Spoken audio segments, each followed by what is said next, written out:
On this men's health segment, we have our mental health specialist back, Puja Parikh. She was here and she explained the mental mindset behind why men cheat. And now she's here back to answer the flip coin of that question on why do women cheat? What's their motives? Is it anywhere near why men do? Do we share the same motives, the same reasoning, same logic? Are women really from Venus and men from Mars? Or are we just on the same planet and we're just vibing on different frequencies? Does the love language really have any validity? She's here to answer that and more. How's your week been thus far? It's been an okay week, man. Well, you know what? In Florida, it's been a little bit cooler than usual. I know. I hate it. I love it. I freaking hate it. We could bring out the minks now. The minks. You look like the type that is like you were hitting cross dresser when you were growing up. What?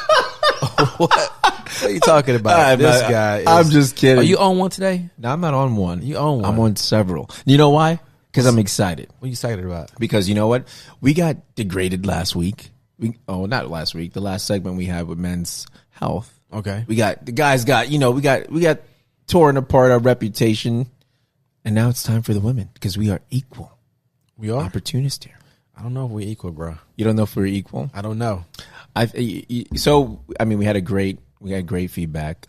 People actually loved that show, and it was the dark horse, or excuse me, the black elephant in the room that I think it was very informative. You know, very informative. Open our eyes to new things. Absolutely, and people happen to love how Parikh handled it. Puja. No, I can say Parikh, Miss No, Parikh. you can say Puja. You know why? Because her husband loves when I say that. Oh, you think it's so? a reminder. Yeah, it's like it's you know what's even crazy though? My What's wife heard the episode with Puja, and she loves her voice. I was gonna say that her voice is lovely. Everyone loves your voice. It's so common. Well, actually, I'm gonna let her come in. Puj.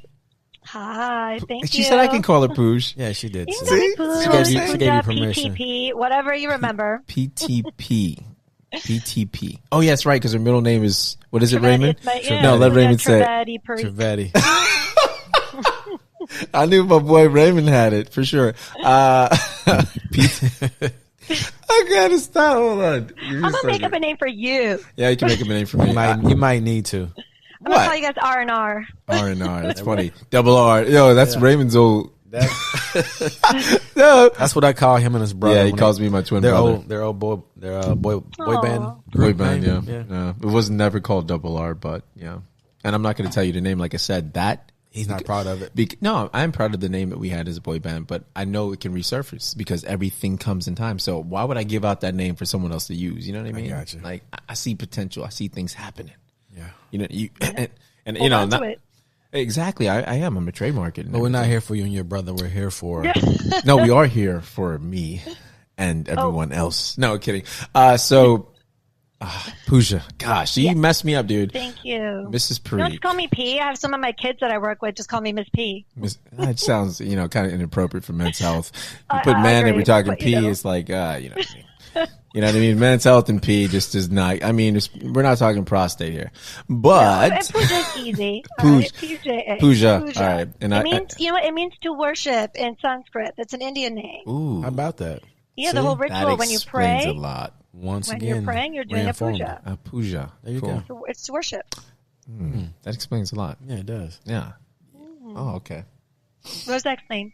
Oh, we're just going to leave it like that. You just shut us down right there. We're just going to leave it at that. Tell me more about that. No, we're just going to leave it at that. No, explains it. But no, we had great feedback from that topic. And this week we wanted to touch on this subject. Mm-hmm. So we had we understood a little bit more into our psyche, why men step out, why men cheat, why men seek alternative relationships. Is that right? And am I saying the right thing? Alternative relationships, or is that alternative lifestyle? Are they not faithful? Yes. Or just infidel, or having affairs. Yeah, having affairs, or even considering it. Right. Mm-hmm. So let's touch on this week. Why do women cheat? Puja? Good question. Yeah. Thank you. So I am going to say that there isn't a huge difference between like men and women and what their needs are. But for women, it is been indicated in some of the research that extramarital affairs is usually related to emotional neglect in their primary relationship. So it's a little bit more than solely needing the physical needs met, but it's about that the emotional connection and feeling, wanted, feeling desired, feeling thought of during the day. Right. Because, as we get through a relationship and you've been together for a while with somebody, your body changes, the way you feel about yourself changes, like you get comfortable and things get, Complacent. So complacent and just kind of in the moment, especially when you start to have kids in the picture.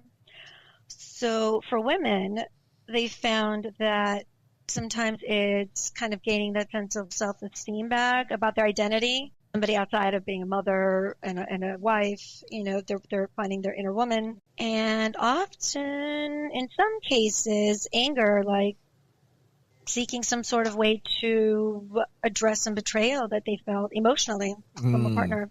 So it's more so. So from what you're saying, it's more so emotional for women, but it is a little emotional. A little for bit men. more. Not like there wasn't such a high number, like the difference so statistically significant, but there was slightly more people or women that do tend to engage in like extramarital affairs or sex with multiple partners for emotional reasons.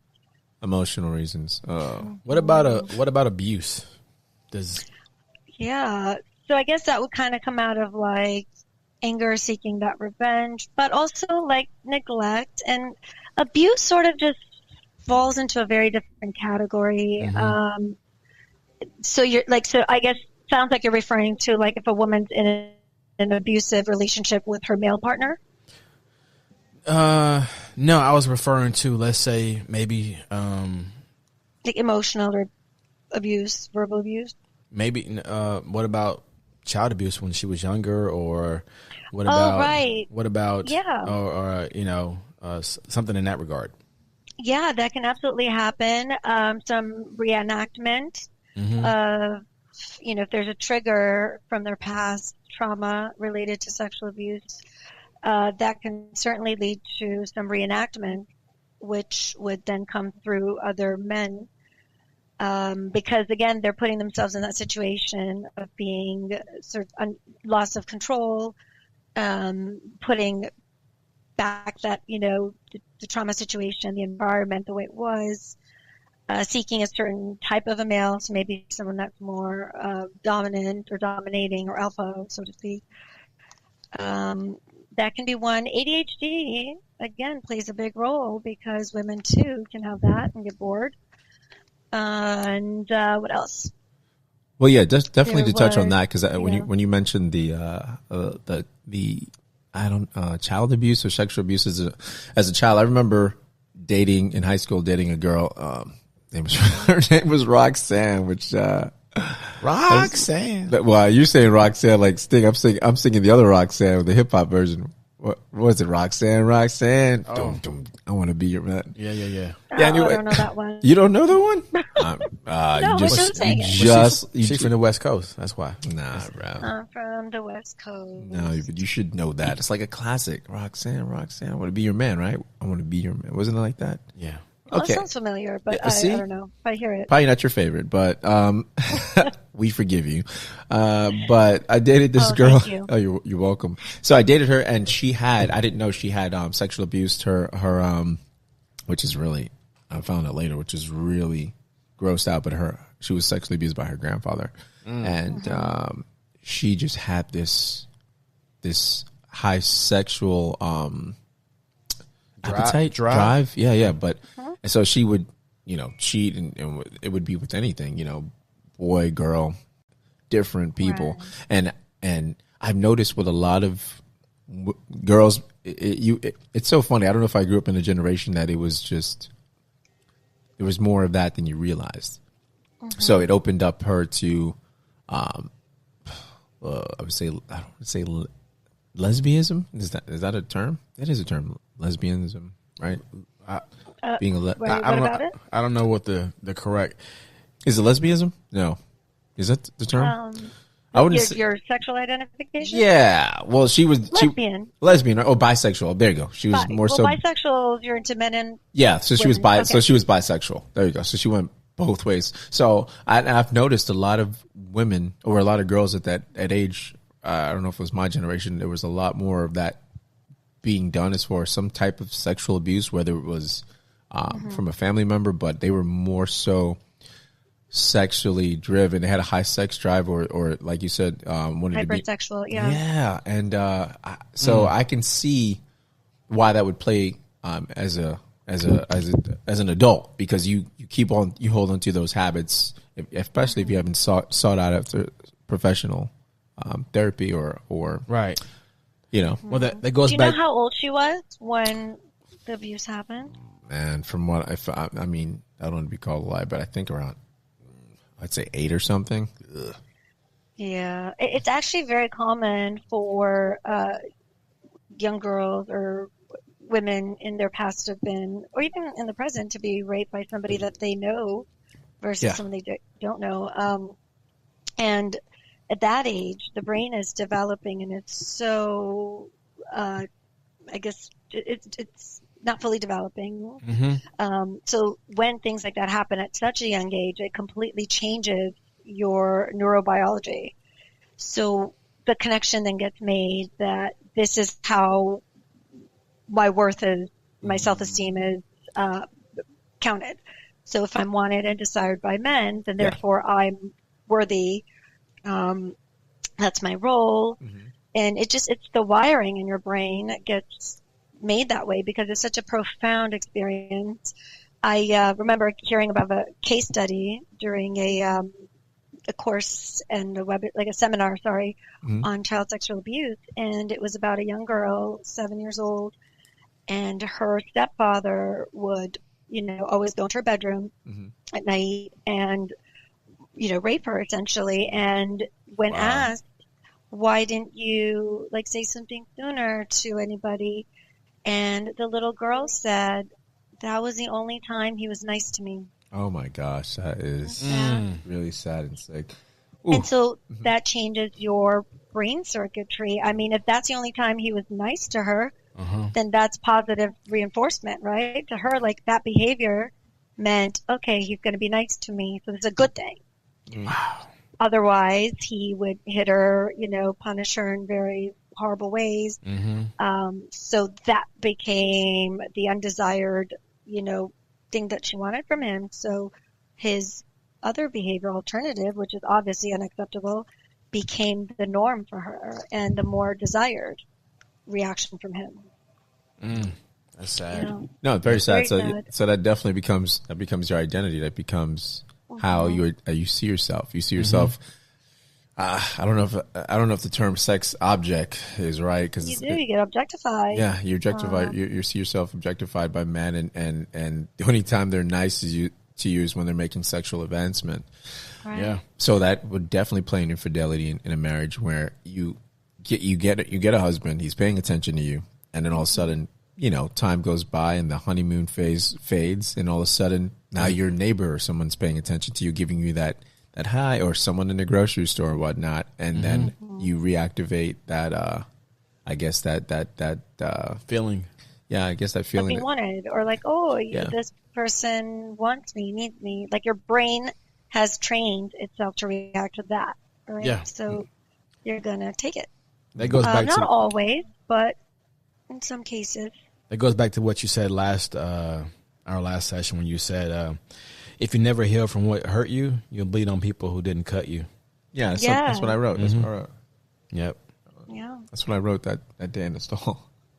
Right, and then no, that is, and I don't know. I really wish I could figure out who said it. I mean, it's not my quote, but You're welcome again. You're welcome. Are we? Did you want to switch to talk about narcissism? No. No, we don't want to do a case study on Ray today, but thank you. So good. We'll pass. Not about Ray today. Interestingly, So, in some cases, it's also something as benign as like one person didn't know they were in a committed relationship or a monogamous relationship and the other one thought they were. Well, so it's a lack of communication, you think? Lack of communication, lack of maybe accepting the reality of the situation. Wow. Do you think it's... I can believe that. I can see that.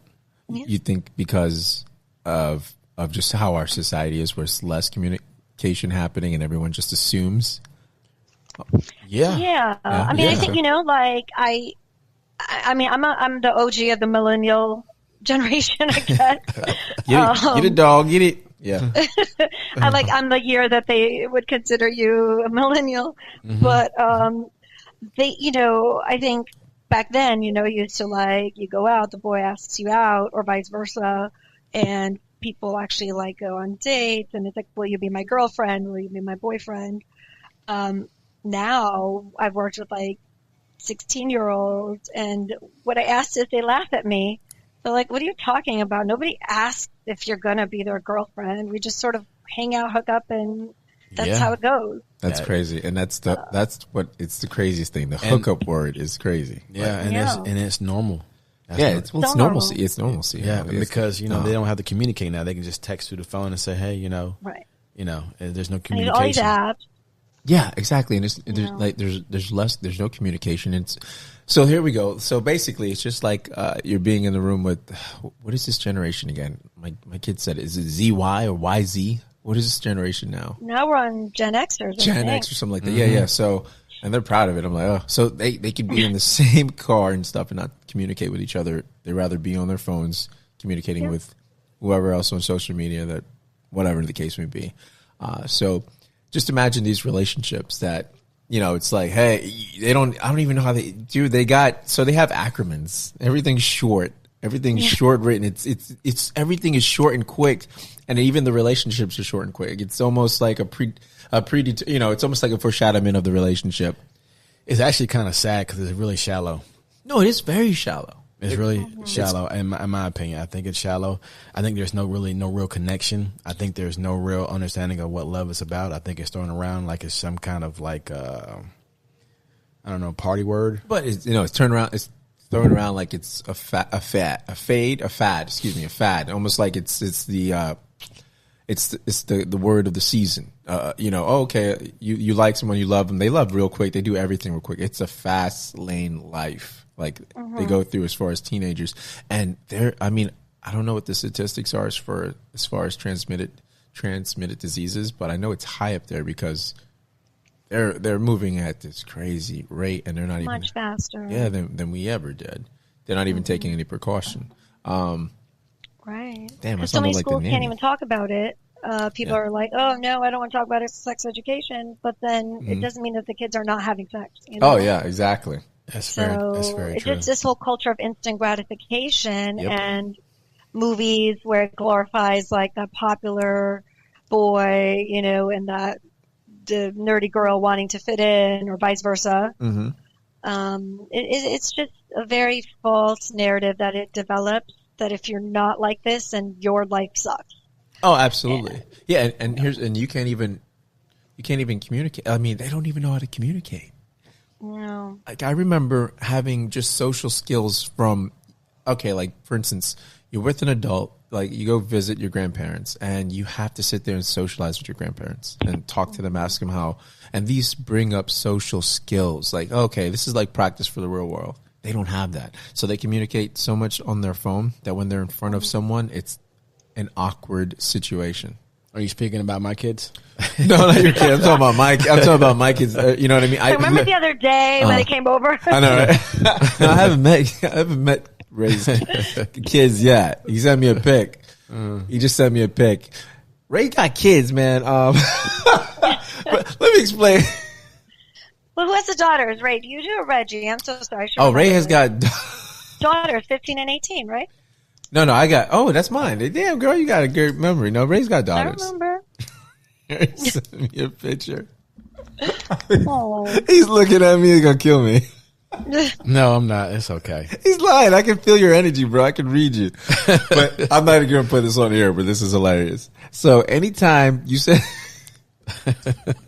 you okay with this? Yeah, I'm good. Yeah. Anytime so I thought you asked me. I'm like, I'm good. Yeah, he's going to kill me. He's going to kill me, but it's cool. Anytime you send a picture and you know how you see the stuff. Okay. You know how you see a news, let's say from New York Times, and there's a group of people. Yeah. And they have from right to left the names. Anytime you send a picture and you put from left to right the names, you got some kids, bro.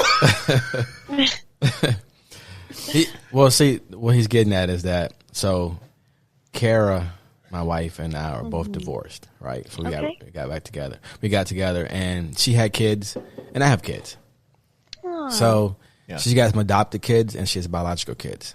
So she's got one child from Africa, 2 from Haiti, and then she has 2 biological. That's kids. amazing. Which is awesome. I agree. Yeah. It's awesome. So we went to Blue Ridge, Georgia on a trip.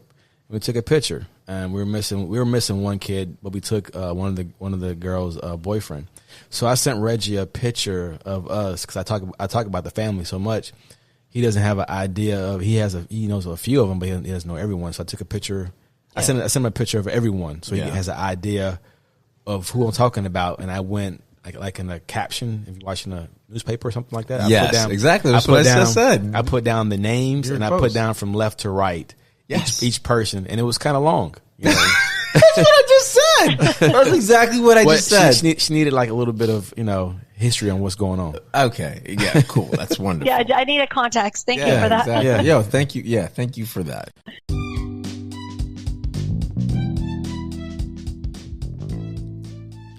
Hey everyone, this is Reggie from Bro-RantZ.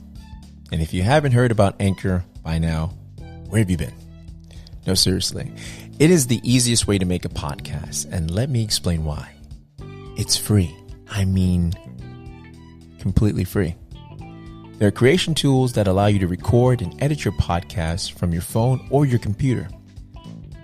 Anchor will even distribute your podcast for you so it can be heard on Spotify, Apple Podcasts, and many, many more platforms. You can start making money from your podcast with no minimum listenership, which is great. It's everything you need to make a podcast in one place. So what are you waiting for? Download the free Anchor app or go to anchor.fm to get started.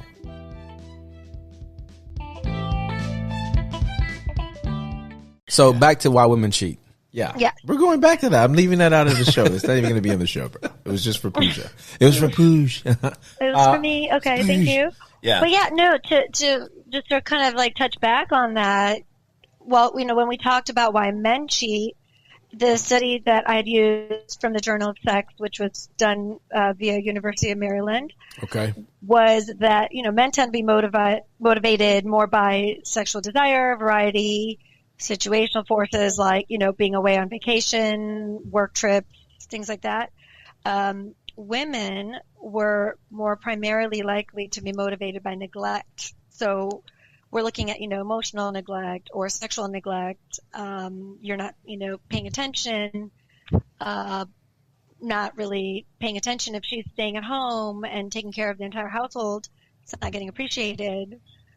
Things like that tend to motivate women. And you go back historically, right? Like when we were all cavemen days? Yeah. Men were hunters, women were gatherers, and women needed the strongest, caveman to attach to so that they could protect them, their offspring, and guarantee, resources, protection, food, survival. And so women always took on that role of, being, okay, I'm going to, take the food and take care of all the other stuff in the house and the kids. But things have changed over the years, and a lot of women also have their own occupational identity, professional identity. Yes, they do. But the roles at home haven't shifted all that much. That's still, oh, wait, that's your job. So that's something I think that can build resentment oftentimes because they might feel like, why do I work to pay the bills and I come home and cook and clean and take care of the kids. I don't get to have poker nights or play video games or whatever. So that's a form of neglect that they're going to pick up on, is according to, what I'm interpreting neglect as, emotionally not paying attention to what they need, or even sexually not having sex as often as the female partner might like in a relationship, or in a way that they might like. How does the 5 love languages come into play in that? Do they come into play in there at all, or? I don't Well, really can speak to that. I haven't read that book. And I'll be honest, I'm not a fan of the 5 love languages. Okay. You're not? Because I think it's too general, and it's about like, some people, as far as I know, it goes by, they'll express their love by giving gifts, while another by sharing their emotions and telling you how they feel. Mm-hmm. Which is great information to know. That's a variable to know about your spouse. You should know what they like. And they should know how you express it, of course. But I don't know if that plays a role really, in this thing, because cheating is such a complex thing that the study has found that, infidelity can happen to anyone, even couples in seemingly stable relationships. Mm-hmm. So it's not about wanting to leave or end the relationship often. Is just fulfilling a need. I've heard many of the couples I've seen where this has been the case, or individuals where this has been the case, that it just kind of helped them to blow off some steam outside, get like an escape from their day to day, but they were able to be more present when they came home from their escape, in that way. But also, statistically, women are more likely to leave their primary partner for the person that they've had an affair with, if it's like love, goes beyond the love that they may feel for their primary partner, than men. Do you believe it's love, or do you believe it's more so because I know in women being physical is more so emotional. So do you think do you think they confuse it with love when it's more so lust? I don't know. How do men, do you think? Like, how did you know your partner was the one? Like, were you confused? No, but here's the thing. I'm more. How do men know? No, well, I can't speak for every man, but I know. I'm more so. So, like I told you, if you know my background, a single parent household. So, I've been raised, like your name, to worship a woman. You know what I mean? So that's why, because I've seen my mom. So I appreciate that. So the way she raised us and guided us is to have respect, open doors, and whatnot, and for elders and for women. So for me, I think I've taken on part of that. I don't want to say feminine vibe, but I have a little femininity in me. Or be respectful. Yeah, exactly, and being more emotional and sensitive, because I grew up with a single parent. So you're with a woman.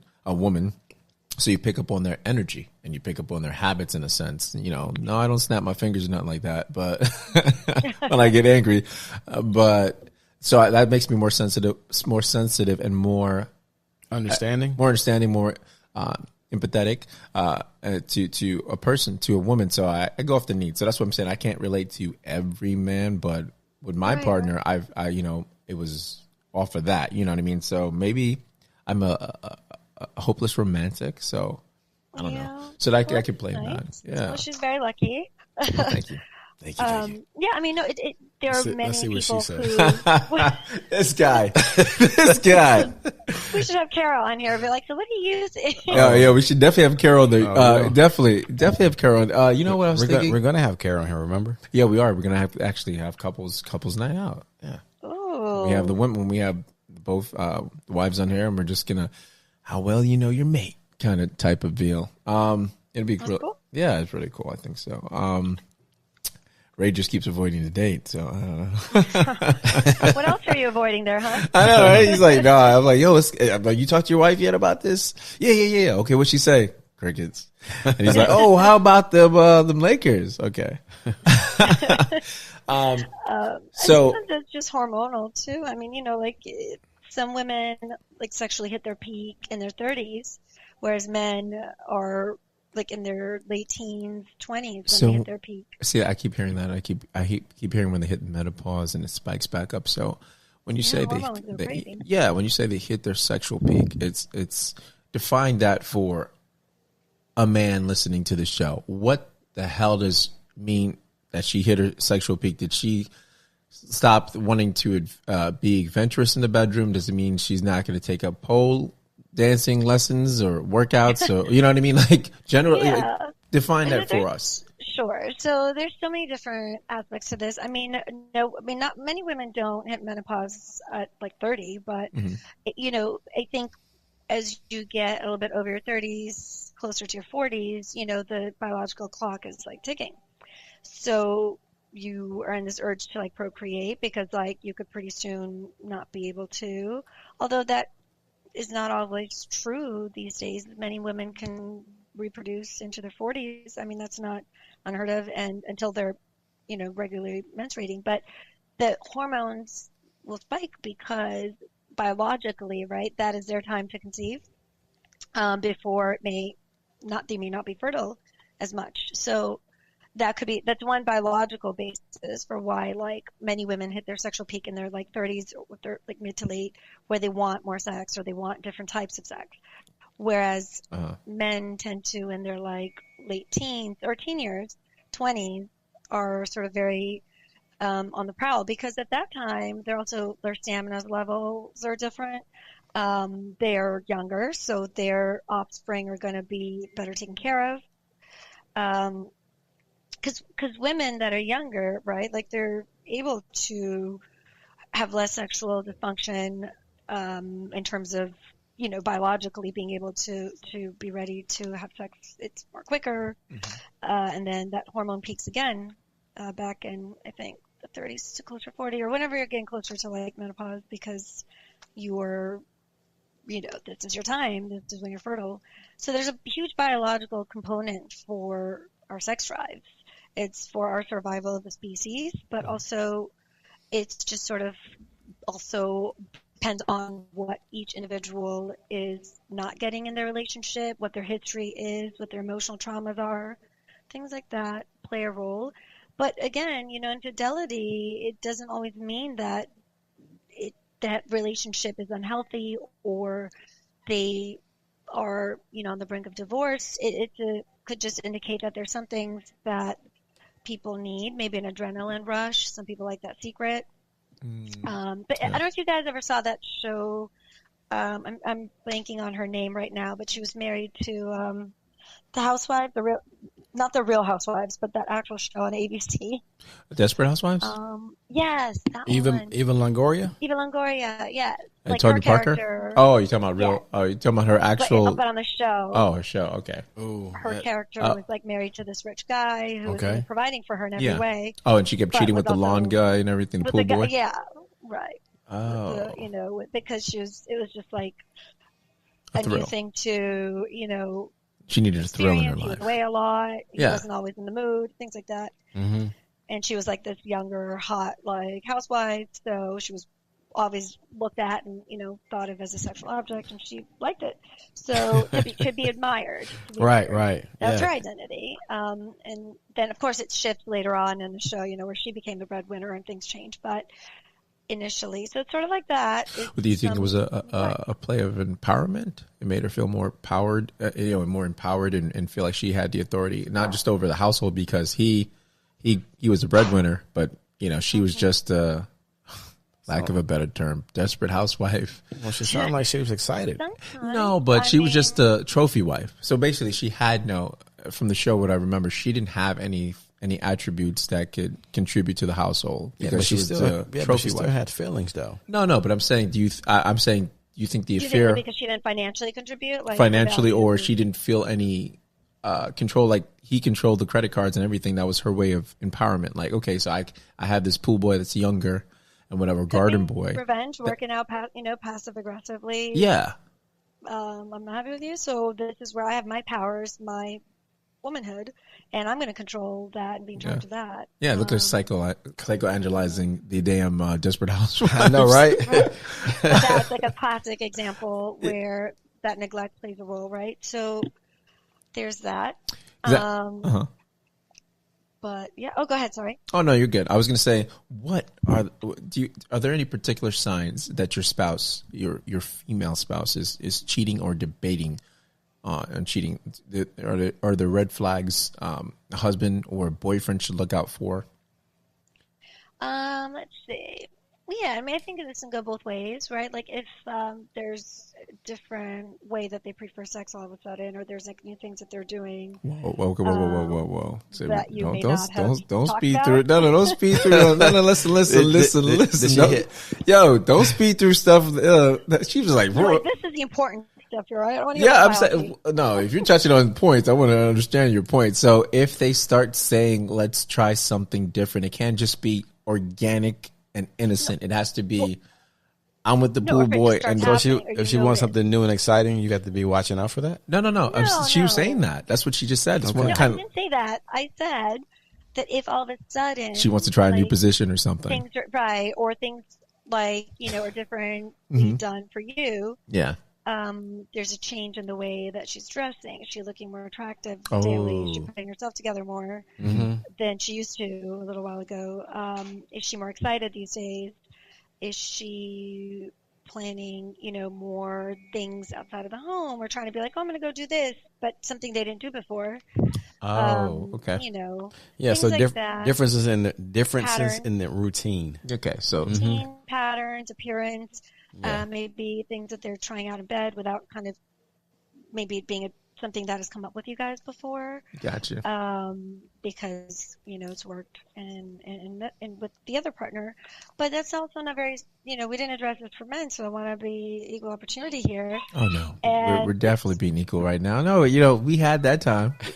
And so for men too, I mean, similar stuff, right? Are you smelling different things? Right. Are they all of a sudden not as interested in engaging with you or their female spouses? Are they kind of checked out? Are they finding more ways or reasons to be out of the house? Are they going to the gym more, putting more effort into what they look like? Gotcha. What about? Sorry, you're carrying my little. Oh no, you're fine. No, we love it. We love it. And things like that. So there's subtle changes. Now, I think that oftentimes it's a really good sign if a partner can come to the other and tell you that this is what I want and talk about it. I'm feeling stagnant. This is how I want to change it up. Yeah. And both of you can kind of figure out what you're willing to do and how to do that. I think that can be a really good thing and can actually prevent someone from looking for it elsewhere. It's like role playing, things yeah, like that. So that's what I was touching on. So fellas, don't go crazy or berserk and go beat your wife or anything and blame it on the Puj. No, oh my God, no. Because it could just be them talking to their girlfriends, because a lot of women do talk to their girlfriends and hear about their sexual life. And that's the other thing I was going to say. It doesn't necessarily mean that all those things. Exactly. And they can get advice and hear about online. Exactly. Because women are constantly reading.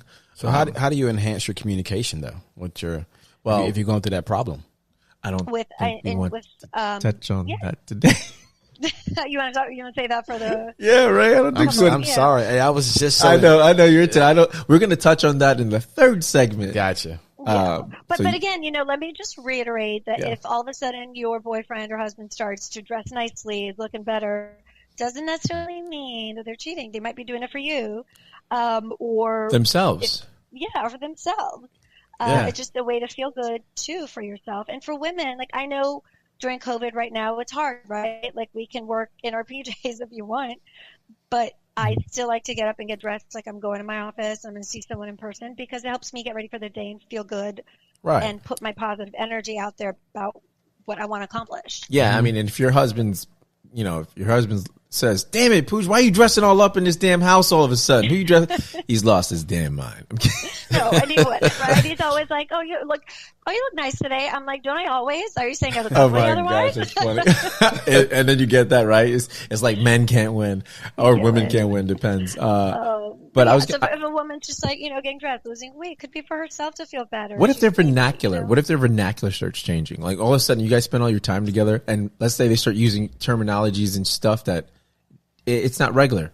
Like, what do you mean? Like, for instance, they start using terms and phrases that was not there because you just said the routines. Because you've noticed that before. Like, let's say if your wife or your husband's has a best friend now and they're chit-chatting. Using their words? They're using their vernacular. They're using their terms and stuff like that, terminologies. So what if you guys are like, so let's say they're at work all the time and there's no in between. So where's this new terms and terminologies and and catchphrases are coming from. Should someone wonder, could that be a sign that they're talking to, and it sounds more like a guy.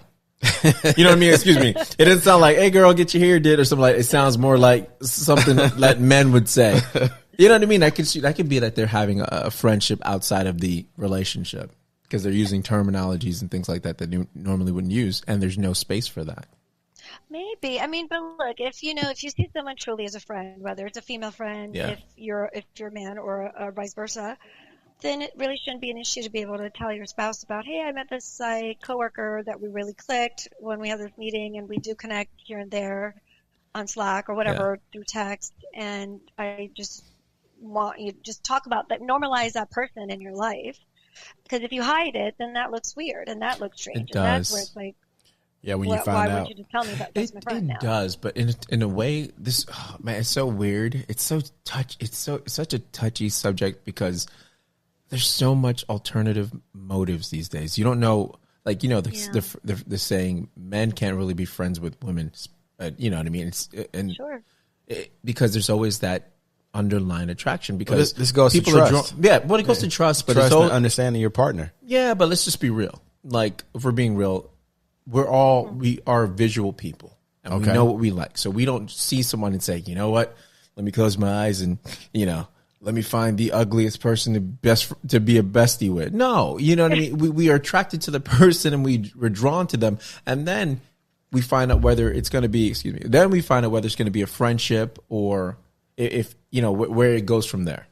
See what I'm saying? So it's more so the attraction that draws you to. I don't agree with that. To the opposite sex, you mean? Nah. Yeah, to the opposite sex. So you're saying you go to the person because they're attractive, or what are you saying? I'm saying your mind, we know what we like, so you're attracted to it. This is just how we are. As human beings, so you don't pick a friendship because you're like, oh man, let me go get that one-eyed person.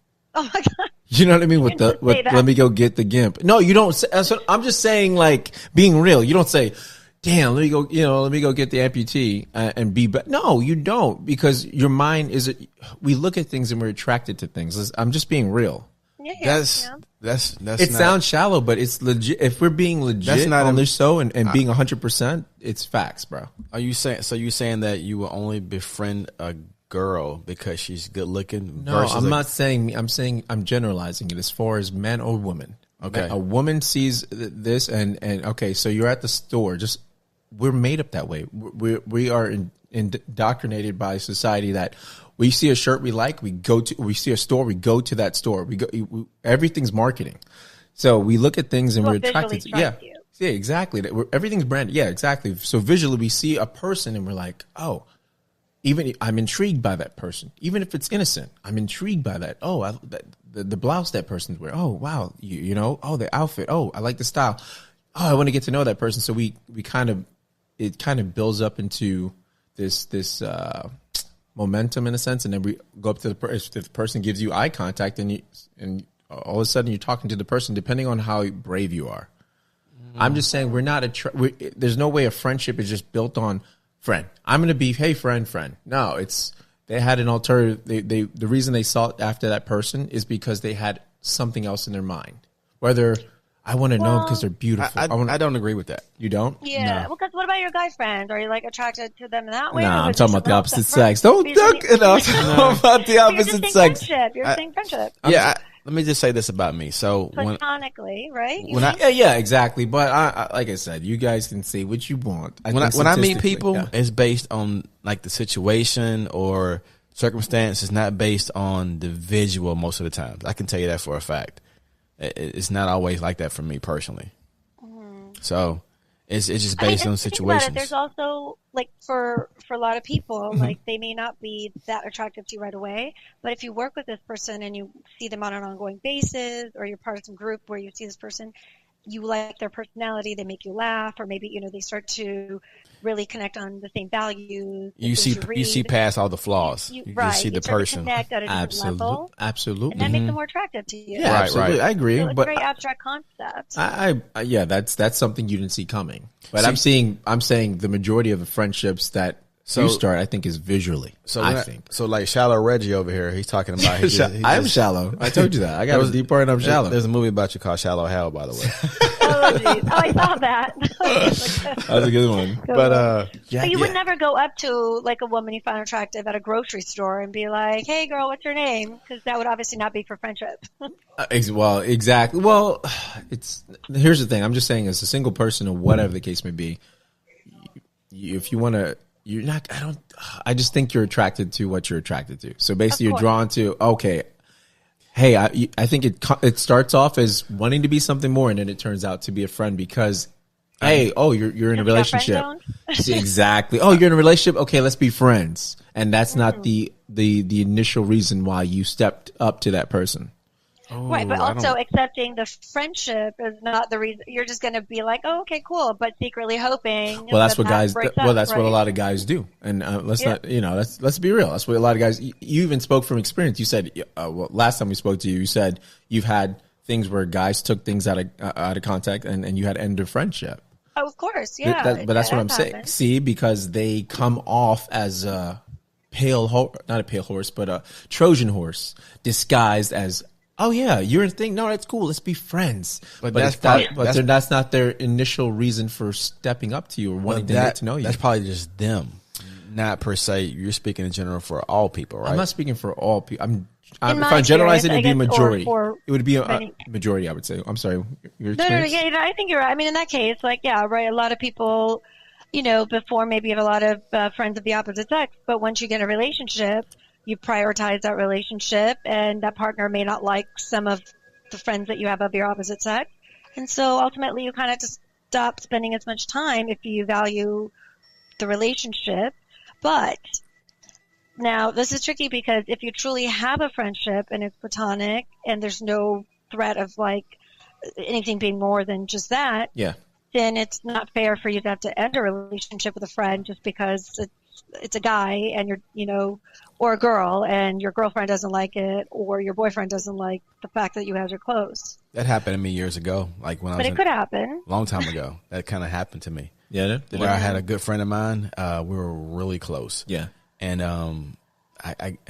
she was even married at the time. Gotcha. And then she went through a divorce or whatnot, and I was always still her friend. I would go over there, hang out with her, or whatever. But we never, I never saw her as someone I wanted to be with because I loved her as a friend wholeheartedly, right? Mm-hmm. And then one night she tried to come on to me. Gotcha. And I told her, I said, look, I love you as my friend. I said, we can't go past this because it would be different. Our relationship would be totally different. Yeah. And I don't see you that way. And she told me she didn't care. She just wanted to be with me. Yeah. And I said, listen, I just can't do that. Yeah. I just can't.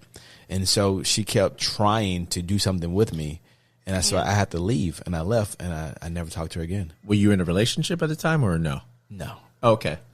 No. But see, I guarantee you that she was getting the emotional validation and the support from you that she was not getting from her spouse. That She was. Because, listen, if she needed me, I was there. If she wanted, you were the guy that was there all the time. Yeah, wow. She was. I mean, I was down for her because when I first came to San Diego, her mom and her mom took me out, showed me around San Diego, and I was so thankful for that. I mean, I was so happy they showed me out. They took their time to show me out, so I was always grateful to her for that. So, that's nice. Yeah. Well, and here's the other thing. Sad. So, yeah, it is sad, but good guy. You're a good guy for not going past that boundary. Not only that, infidelity. I mean, her, committing adultery. Good for you, buddy. And I'm being real. But on that note, I was going to touch back on what you were saying before, Puja. I'm not saying if you have a friendship before the relationship that you've just got, because I think anyone that's coming in should respect anything you've had before because they became before you. But I'm saying there's probably people that are disguised. I think maybe that kind of exposes people's real. I think that exposes motive. So let's say they get in a relationship. Let's say they get in a relationship and they're like either they're being different and they're so let's say whether it's the guy or the female, they're being different towards them, towards you or whatever the case may be, and kind of like Their tail shows, pretty much. What's that mean? Like they're showing their tail, like they're showing what they're really about. Their or intentions. they're hating on the relationship and whatnot too. You know what I mean? So they're calling out negative things. Oh, this guy's nothing. He's this. Or Right. Whatever the case may be. So I think that also tells exactly what you said. Short tail shows their tail what they're actually going to be doing. Is that a Southern term? Probably so. Oh, I don't know. I've never heard show the tail. No, I've heard show their true colors. Is that That's the same thing? the same thing? Okay. Yeah. Gotcha. Oh, But yeah, I mean, there's so much there, and I mean, when you get into a relationship, eventually you are gonna lose friends of the opposite sex because you do have to prioritize your partner, and if there's a history where maybe you guys hooked up when you're friends in college or something, but no longer do that. However, there is that history. It's always going to feel a little weird for your significant other to see them all the time, Mm-hmm. and that you guys have such a rich history, or there's a large part of your life that they know about that your spouse would never kind of get the full picture of. But I think this will be a good place to kind of pick up next week, and we can kind of talk more about what are the behavioral outcomes following infidelity. I'm thinking, how often do couples break up from it? How often does the unfaithful partner leave for the person with whom they've cheated? And does the motivation behind infidelity predict the outcome of a relationship ending or staying together? Absolutely. And we want to thank you again for giving us your time and your patience, and as well as thank your, please let your husband and your son, because baby mama, letting his baby mama talk on his cute baby mama today. Exactly, giving us his baby mama time. We appreciate that. So let your son know and let your husband know we appreciate it. And thank you again, Puja. Have a wonderful evening. Thanks, Puja. Thank you, guys, and I really enjoyed being on here, and I look forward to our next little Thursdays with Puja, I guess. As we will too. Absolutely. All right. Thank you. Thank you. Good night, Puja. Good night. Bye-bye. Oh my gosh. And for how informative was that? How interesting was that? Could you believe half of the things she was saying?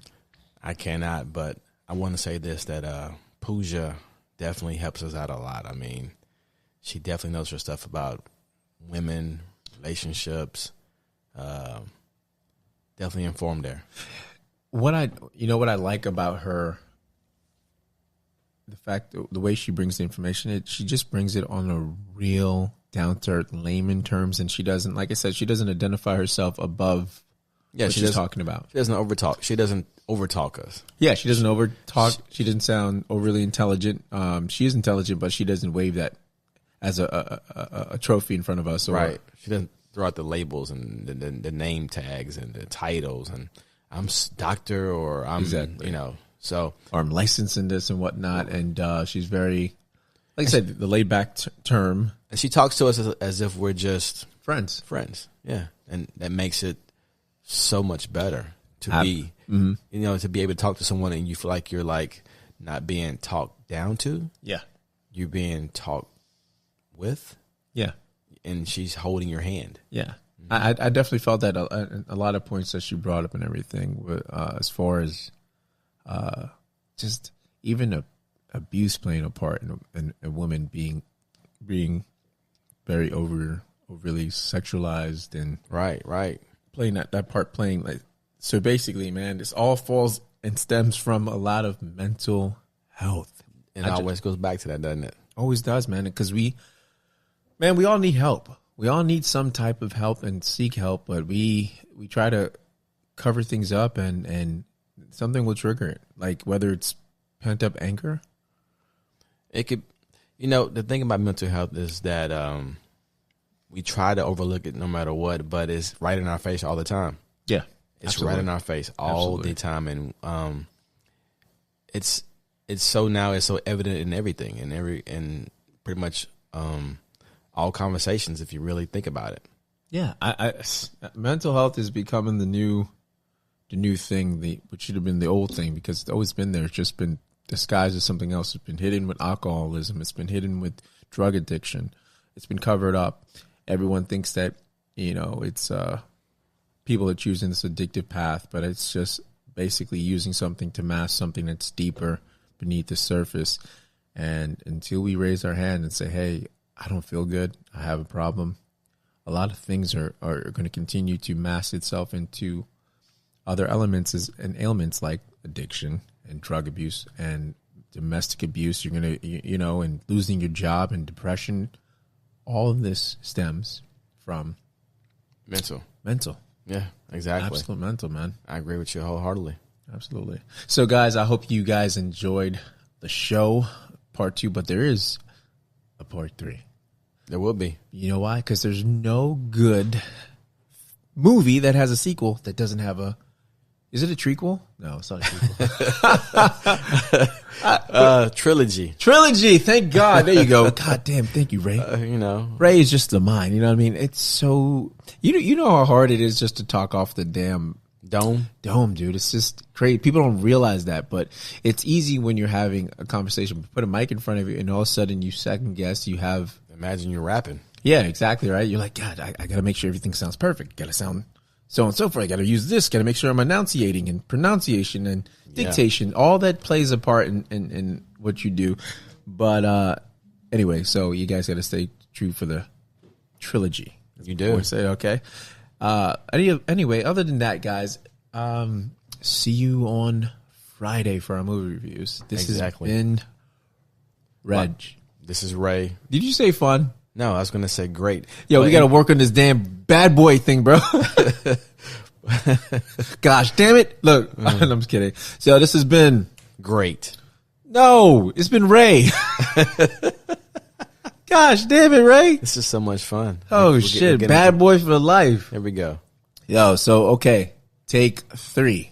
This has been Ray and Reg. Like, subscribe, share. Absolutely, bro. Hey, that's been working because you've been saying that, and I've been seeing people like, subscribe. I don't know about the sharing part, but they've been liking and they've been subscribing. Once again, like, subscribe, share. And guess what, guys? It's Bro-RantZ. We're out.